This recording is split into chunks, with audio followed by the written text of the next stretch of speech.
অসম্ভব মজার সবজি পাকোড়া।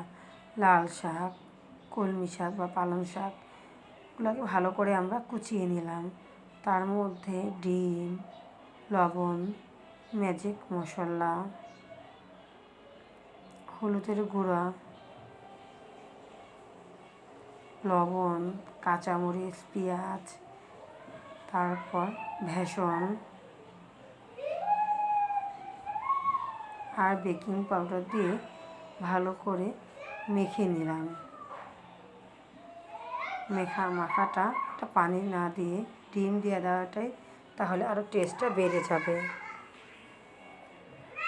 তারপরে এগুলোকে একটা কড়াইতে তেল গরম করে সেই গরম তেলের মধ্যে গোল গোল করে শেপ করে দিয়ে দিতে হবে।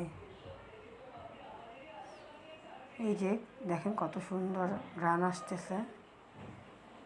তারপর এপিট ওপিট করে একটু কড়া করে ভেজে নিলেই তৈরি হয়ে যায় মজাদার সবজি পাকোড়া, যা ইফতারিতে অসম্ভব মজা, যা একটা খেলে বারবার খেতে ইচ্ছা করে।